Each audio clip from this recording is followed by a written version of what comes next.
আগরতলার রাজধানী ত্রিপুরায় বাংলাদেশের সহকারী হাইকমিশনে হামলার জেরে সেখানকার কনসুলার সেবা বন্ধের ঘোষণা দেয়া হয়েছে। মঙ্গলবার ত্রিপুরায় বাংলাদেশের সহকারী হাইকমিশন থেকে পাঠানো সংবাদ বিজ্ঞপ্তিতে এই তথ্য জানানো হয়।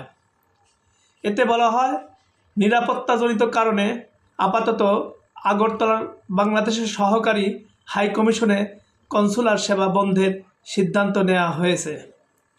ফলে ওই মিশন থেকে বাংলাদেশের ভিসা সেবা বন্ধ থাকবে। এদিকে মঙ্গলবার পররাষ্ট্র মন্ত্রণালয়ে ভারতীয় হাইকমিশনার প্রণয় ভার্মাকে তলব করা হয়। আগরতলায় বাংলাদেশের সহকারী হাইকমিশনে হামলার প্রতিবাদে ভারপ্রাপ্ত পররাষ্ট্র সচিব ইমতিয়াজ আহমেদুল্লাহর দপ্তরে তাকে তলব করা হয়। পরে বিকেলে ভারতীয় হাইকমিশনার প্রণয় ভার্মা বলেন, অন্তর্বর্তী সরকারের সঙ্গে কাজ করতে ইচ্ছুক ভারত। বন্ধুত্বপূর্ণ সম্পর্ক বজায় রাখা হবে। মঙ্গলবার বিকেল 4টায় পররাষ্ট্র মন্ত্রণালয়ে তিনি এসব কথা বলেন।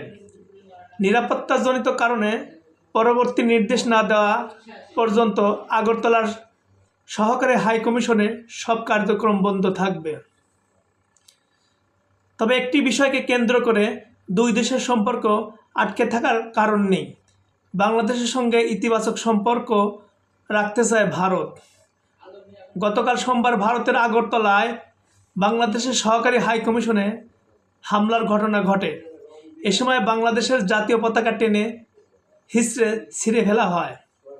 হিন্দু সংগ্রাম সমিতি নামের একটি সংগঠনের সমর্থকেরা এই হামলা চালান বলে জানা গেছে। এ ঘটনায় দুঃখ প্রকাশ করেছে ভারতের পররাষ্ট্র মন্ত্রণালয়।